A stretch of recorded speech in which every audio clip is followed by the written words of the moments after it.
Professor Kehinde Andrews.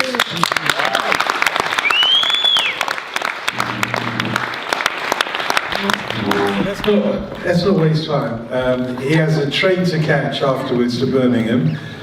And we have got copies of his book outside as well, if you want him to sign it. It's going to have to be quick, so if you don't mind, when he signs books afterwards, if you keep like the private conversations perhaps to social media, and he can respond to it. He will respond, because he responded to me the other day. I was like, whoa, surprise. But I'd like to invite onto the stage our other panellists today as well. I'm sure I've got lots of questions for them.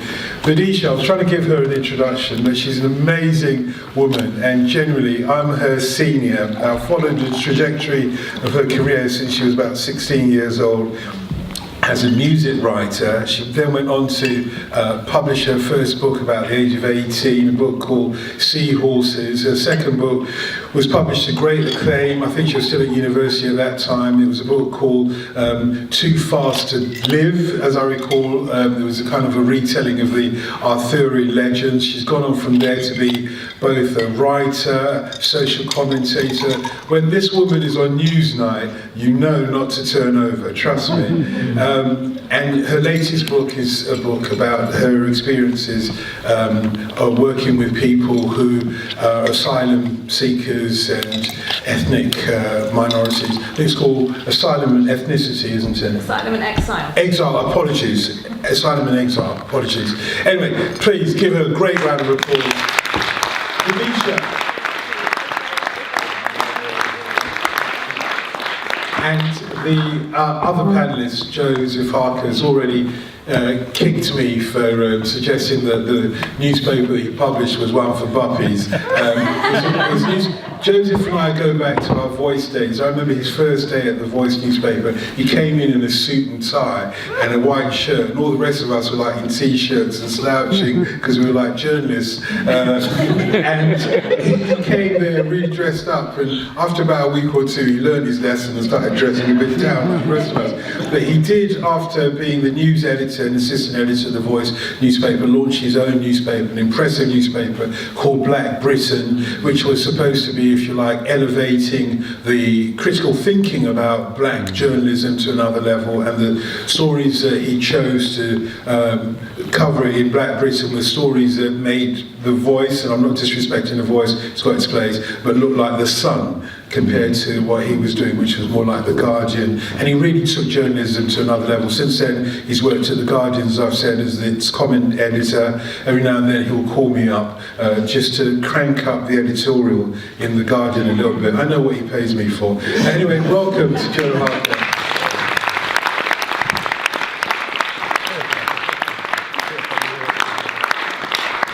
So I'm not going to waste any time whatsoever. I think Bidisha's been taking the most notes during Professor Andrews' conversation. So I know there's loads and loads of things that you want to ask him. Let me throw one thing into the mix straight away.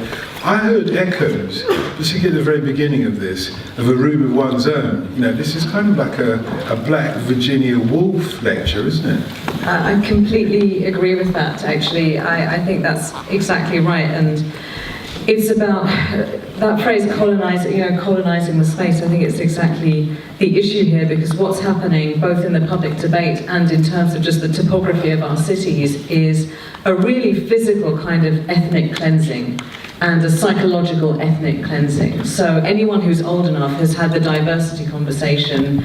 Maybe we're on our third round of it, because I remember being on panels about this when I was in my early teens, and then there was another one in between in the 90s. I remember that too. And it's very easy to do that PhD and do really well in your one career, just by yourself. And then as soon as you try to bring in allies or to change the curriculum, that's when you encounter resistance, and that's when the penny drops that you were the token all along, that one person can't change the culture.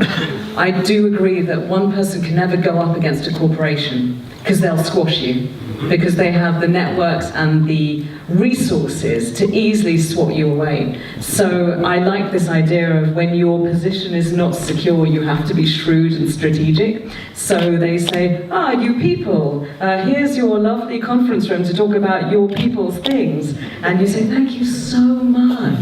This is amazing, you guys. And then you close the door, and then you basically plot revolution amongst the 20 or 30 people who do actually get it. And then you come out and you go, that focus group was fantastic, the catering was great.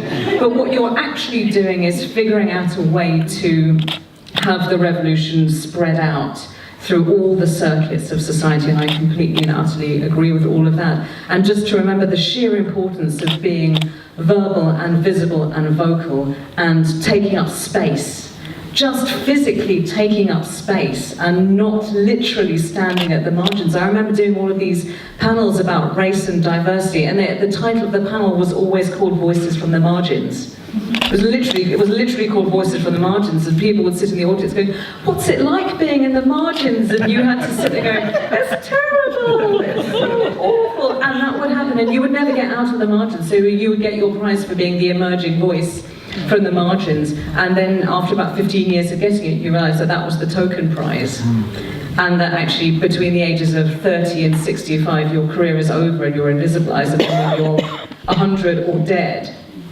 then you get all the prizes and you get put on a £5 note or whatever it is that you get. So yes, that's the thing I'm taking away from all of this, is just the sheer importance of showing up and filling that space.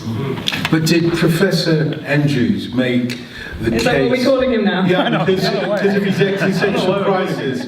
No, because of his existential crisis, I thought that existentialism is a humanism after all. So I keep calling him Professor Andrews. But, you know, did he make the case for the battle for black studies as a subject, or did he make the case, a wider, perhaps even argument for the battle for studies that are black? Do you know what I mean? Because it seems to me... Slightly not, but I'll pretend that I do. No. I'll say words in the silence, and everyone will go home happy. At the end there, and several times along the way, he was talking about, you know, wider studies, just studying being the important thing, yes, the vital and crucial thing, rather than a subject called black studies. I was wondering which of those cases he made the stronger. It's interesting because actually for me it's both, because I do think there's something within human nature, and it goes back to the question you said that you broached about whether racism is actually just a part of society, that there is always that element in universal human nature, which I absolutely believe in, which is ambitious. So there is that ego thing of having a degree, the attainment, the idea of attainment, that you can have a PhD's worth of knowledge, or you can have that plus the thing called a PhD. And I don't think that we should deny that there are individuals and egos in the room and ambitions in the room, even if he's a saint and doesn't want to be a professor. No, I want the money. Yeah, well, the perks, but you're just ambitious. It's like having the mansion but saying, I don't like the colour of the front door. I don't want a porch, but I'll take it away. So actually, I completely understand that. I understand personal ambition and all of the rest of it, but I do also just share that skepticism about whether it's possible to change the whole of the culture, to really normalise. That issue about self-radicalisation is just as pertinent to anyone who's 10 years old today as someone who's studying history in their first year of secondary school is not going to be taught any of the knowledge that's in this room. So we're still at the stage of, you might not become radicalised, you might not even become politicised until well after university. In fact, people often get radicalised when their formal education years are over and they're in the workplace, and they've just been mistaken for the other person of colour in the office who looks nothing like them whatsoever. And I'm still here, I mean, that's just a casual anecdote, that's not even a serious anecdote, right? You can't get angry about that because it's so incredibly common. So that's the moment I'm actually waiting for. And as for strategies to change the curriculum, I'm wondering what's going to work, because persuading was, pandering didn't work. Persuading isn't working. I'm thinking, I'm getting more angry now, and I'm sort of figuring out what we can do to force a change, because it really, we're at this junction of looking at an oncoming fascist tide across the whole of the world. We are looking at who is arguing for this country's future. We're seeing people who say, well, you know, it's not going very well because of the classic British stiff upper lip, and I feel like saying, that's not what you're famous for internationally. You know, you're famous for colonialism and slavery. That's what you're well known for. The idea that you're like, oh, we're well known because we're just so modest and charming. I'm like, no, that's not it. And so there's this incredible denialism, and part of the ruptures which are happening in society now are that brute reality and insularity and xenophobia and an increasing kind of philistinism, like just sheer lack of knowledge of one's own country's history, is butting up against reality. Joe Harker.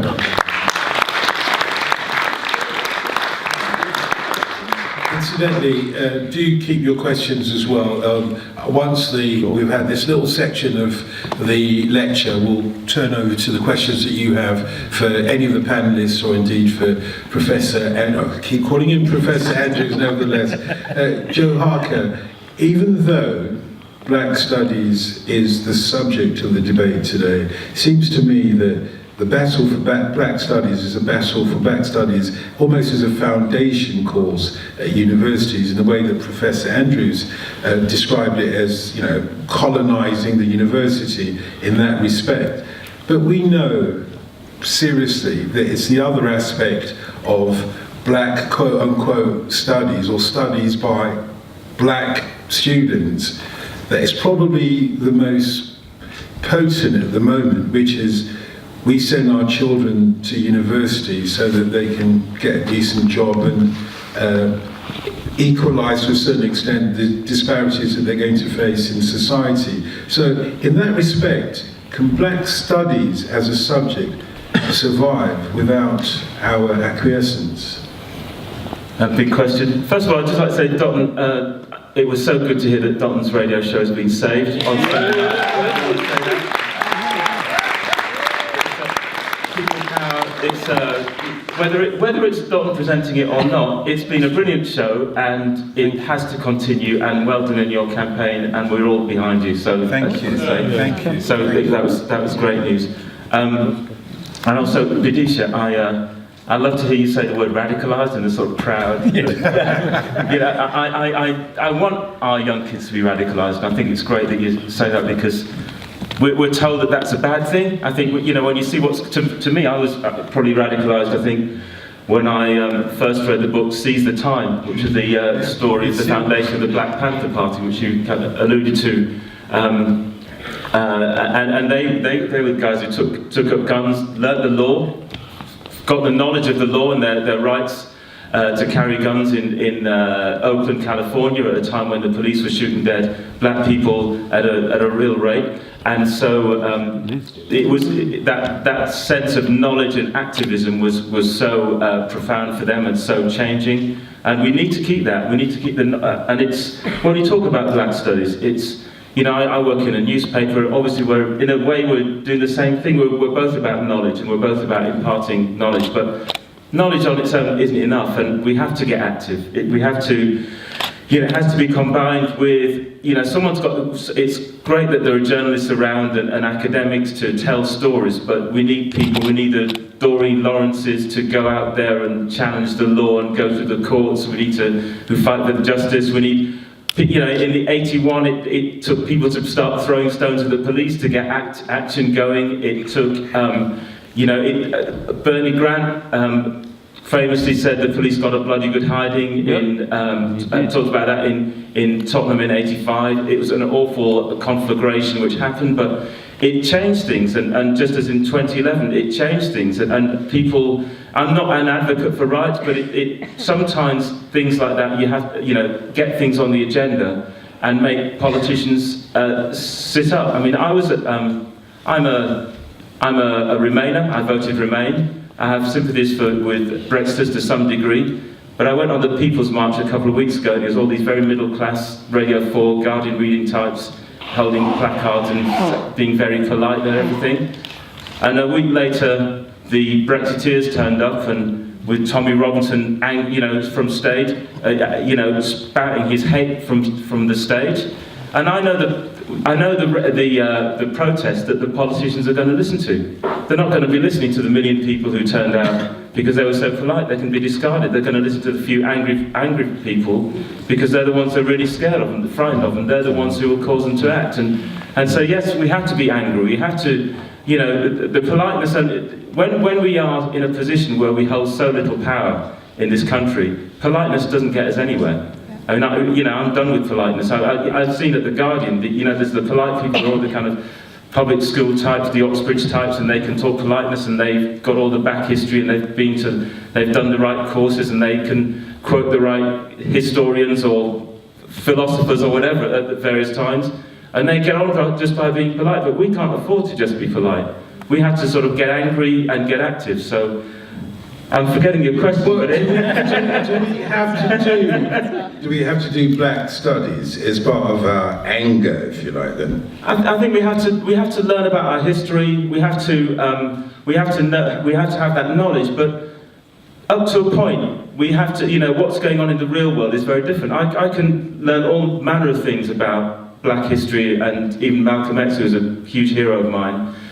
But it's in terms of actually dealing with the racism and the institutional racism that goes on in my workplace or that I come across in the national press.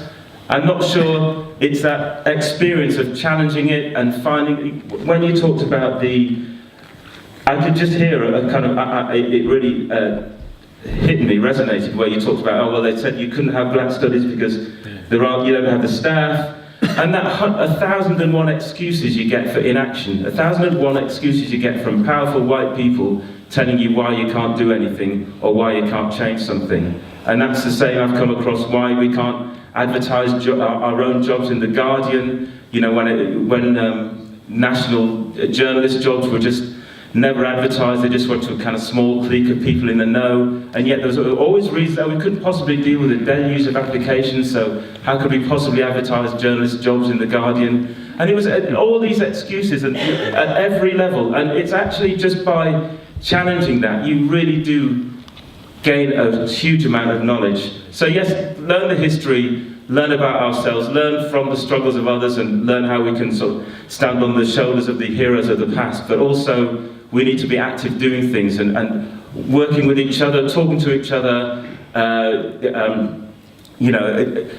coming together to hear our struggles in different organisations to really, if we are really going to change things. Because at the end of the day, I'm about changing society, changing institutions. That's the goal, rather than having a degree or having a PhD in an academic subject. But we need clarity, don't we? Because when I've been asking the question about black studies versus studies which are black, and it's an easy confusion to make, Professor Andrews. You yourself were saying that a lot of, the thought, you gave the example of how African American studies has been, if you like, incorporated into the wider university prejudice, if you like.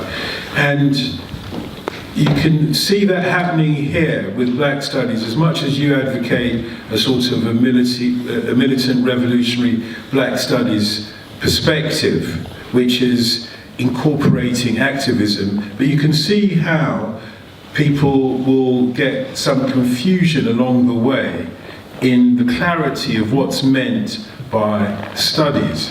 Some people will go there and feel, I'm learning a subject here, historical perspective, political perspective, and otherwise, and other people will go there and say, no, it's more than that. But that's how eventually our culture gets absorbed into the mainstream. The example you gave about America, it's quite telling in the American music industry.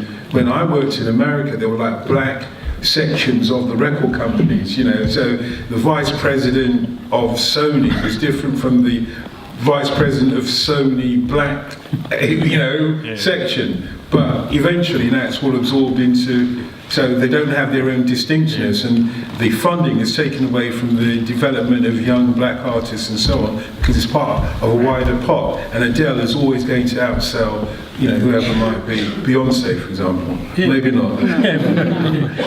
No, and I think actually this is one of where I would actually make an argument for like Black Studies in the university. And one thing that I've learned, probably more so in the last 3 years, is that if you're Black, and even if you're Black and study race, that is not Black Studies. And we have to be very clear when we say, what is Black Studies? So for me, Black Studies, it has history in it, it has a political activism in it, Black feminism is in it, but the one thing it has to have to be Black Studies is active engagement in your community, right? So in the second year of our course, you have to go and do...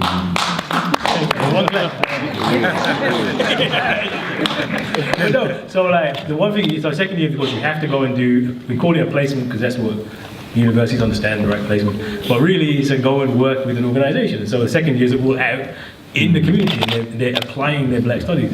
In the third year Black Studies project, it's not a dissertation, you have to go and engage with community again. And so actually what we're saying is, we have to build the science of liberation. It's not just I study Black stuff, therefore I do Black Studies. No, Black Studies has elements, and one of the key defining elements is you have to be applying this in the process of liberation. And that's one of the things that, as an academic, it can do, because then we can say, look, this has all these elements. But one of the ways I'm a bit skeptical is it's very difficult to get enough even black academics to kind of follow into that. So it's a lot about how do we train a next generation of people to pick up that as a whole, right? It's not just Black, because that's when you get ghettoized. If it's just anybody who does Black stuff, does Black Studies, that's the ghetto. That's not where we want to be. We're saying there's a different way of understanding things, a different way of doing things, and there's a proper method to it that's legitimate and therefore needs study, right? Needs academic study.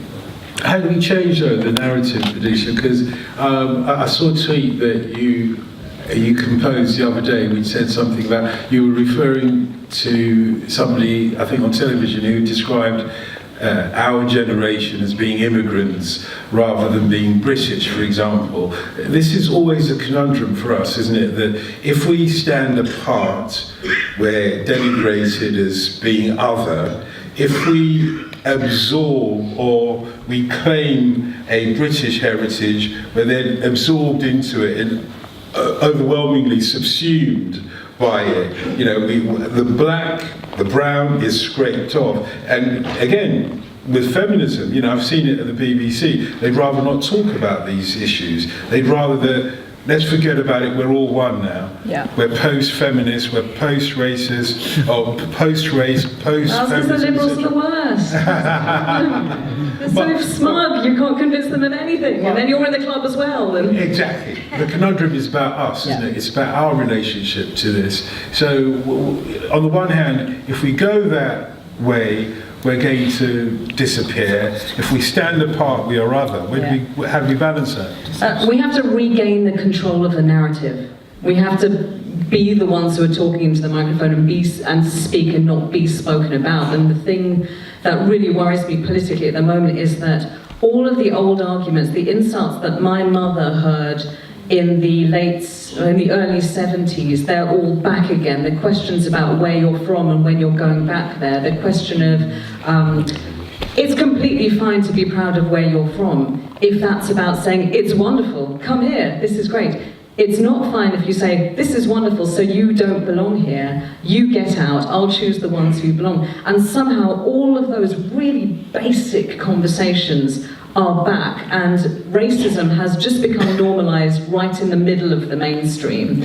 Even though people say, well, that's not nice, that's very uncouth, we're not like that. Actually, the arguments are all back again. So there's a terrible sense of not just deja vu, but also dread for what is about to come. And the example I gave was actually our own paper, The Guardian, which was an art critic talking about there's a wonderful exhibition all about people who are first and second generation immigrants to Britain. And I wrote back and said, there's no such thing as a second generation immigrant to Britain. It means that your parents came over and you were born and brought up here. That was Inka Shonibara's exhibition. Yes, yeah, it was, which is a great exhibition, but yeah, it was the art critic who wrote that little thing, and I thought, that's shocking. It's such a simple mistake, they still don't understand it, but it's also very telling, and I want to say thank you, because they have the capital T, they've let us know that we will never be in the club.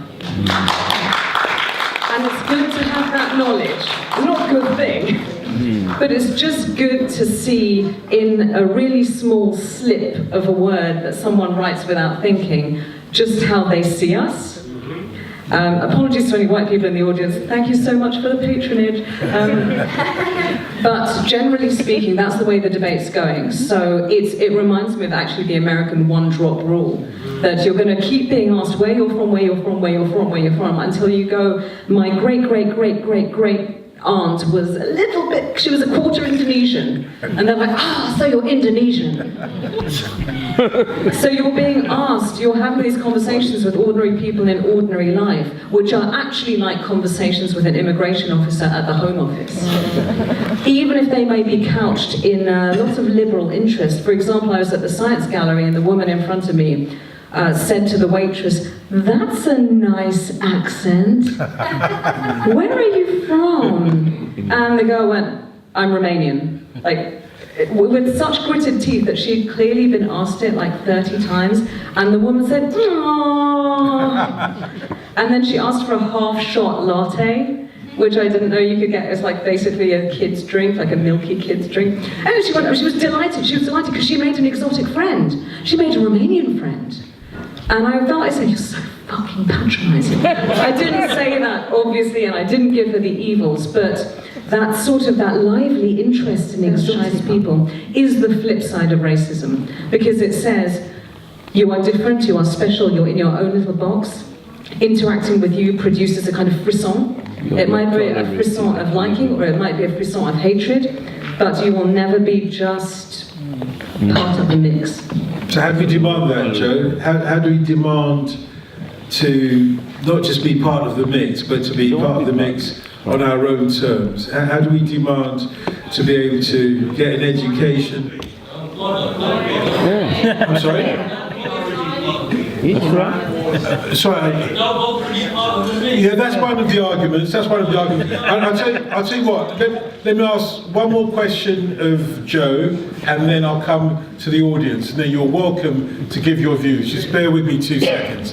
So I'll ask the question again, and you can answer it any way you want, whether you throw it back at me or whatever. So how do we then balance that? How do we then try to be part of the mix, if that's the case, as well as try to maintain our own identities? Those very real identities that Professor Andrews was talking about that are fundamental to us needing to fight through black studies or otherwise. Well, maybe if I sort of personalise it, and I go through my own sort of career, and I started out, as Dr. mentioned earlier, at the Voice newspaper, which was at the time in the late 80s, early 90s, it was a fantastic paper to work for, so much fun. It was coming out of university. It was, working with other young black people in a thriving then publication, able to cover so many stories, not just the negative sort of police brutality stories, but lots of amazing things like interviewing Nelson Mandela and things like that. It was a great place to be, and the vibe, and working alongside people like Dotun, his brother Dotun, and some great people have gone on to great journalism careers as well. Others. It was a really good time to be in the black press, and I enjoyed every minute, and it was the most fun time I've had as a journalist, and still remains that. There was a point at which, and Dotun mentioned my ill-fated venture into publishing my own newspaper, or publishing the newspaper Black Britain. But there came a point at which, in order to develop, staying within the black press was in a way restricting, and it sounds bad, but it was an amazing organisation to work for. But as a journalist, as a professional journalist, I wanted to develop my skills in a new scenario, and that involved for me going to work for the Guardian. And you could say, should I stay in the black press and help that thrive? And maybe the way it worked out, obviously I didn't have a choice because my paper went into liquidation. But so I didn't have any choice about it at the time. But going to the Guardian was a real culture shock for me. It wasn't just that it was extremely white, and there were literally just, you could count the number of black journalists in the organisation at the time, literally on one hand, out of a staff of, well over 1,500 to 2,000 staff, probably 5 people of all ethnicities, all non-white ethnicities in that mix. But also very posh, very Oxbridge, very privileged, very southern, all these kind of things. And in a way, I certainly struggled at first, and it was a real shock to me, shock to the system. But in a way, I also was aware that I was working alongside some of the best journalists in the country, and I was learning a lot, and from people at the peak of their game. And I'm still there now, 20 years later, but at the same time, the way I chose to survive was because I knew, first of all, working in that organisation, the first thing that hit me was, there's no way I'm ever going to get on in this organisation. It was the idea of trying to play the game, to forge a career, to schmooze, was never an idea I ever considered, because these just weren't people like me at all, and they didn't really think much about people like me. But also I just thought I need to challenge it. I can't stay quiet. Having spent 5 years in the black press, challenging white authority and running campaigns on all kinds of things in that time, I can't just go to this white institution and stay quiet. I have to speak out whenever I can. And it so happened, for the first few years I spoke up, and it was largely ignored.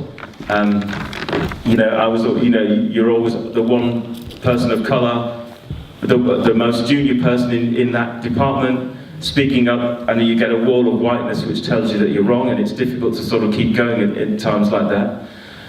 But the first crack in the door arrived when the Macpherson inquiry came out, and the institutional racism findings that it came up with.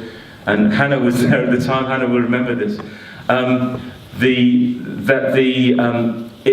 the Guardian was calling the Metropolitan Police institutionally racist, it was very easy for me to turn it on the Guardian and say, what about this organisation? What about what we're doing here? And the week of that Macpherson was like no other week. It just completely fired me up about what was going on, what we were learning about the police, and what we were learning about British society. And you had a sort of smug bunch of Guardian journalists all thinking, the Metropolitan Police Commissioner at the time was a good guy. He was one of us. He was a nice liberal, and he should keep his job when he's overseeing this horrific non-investigation into Stephen Lawrence's murder. And yet he was one of them. He was their kind of person. So that's why they all felt he should keep his job. And so, but it really opened up the door. And at that point, I think that mixture, when I talk about anger in a way, that was my moment of anger, where I thought, to hell with it, I don't mind if I lose my job here. I'm not going to stay quiet about this. And I spoke up, and they all shouted me down, but I just kept going, and I kept going. It wasn't just that week. Once you've sort of got into that, and once you sort of face the fear of taking on these sort of the Hugo Youngs and the editor of the Guardian and all of these people like this, then you lose that fear and you keep going. And so at any point, choose your battles obviously, but at any point when I saw bad reporting that we were doing, I raised it, I argued, I was shouted down, but I kept raising it. And over time, people start listening to you. You realise that some people in the room actually start listening to you, some people start sending you messages afterwards saying, yeah, I heard what you were saying, I didn't want to speak up, but I really agreed with you and I supported you. And you get strength from knowing that you're not just on your own.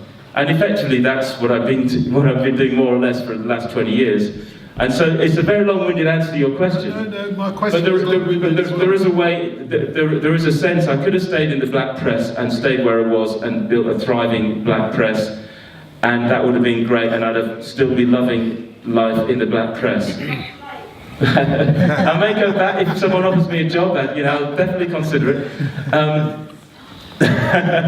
But in the other sense, that by going out into the wide world, into wider society, engaging with white institutions, with white power structures, you can do that, and you can try and change them. And I'd like to think that over the years, we have made changes to the way the Guardian sees the world, the Guardian's view on the world. We now have a range of journalists of all colours, way more than any other newspaper. And I also know that if it wasn't for those struggles that people like myself had, Hannah as well spoke up and argued at the time, that we would still be back counting the number of black people on the fingers of one hand, because it was all a struggle. It was all against the institution and the institutional inertia of the organisation.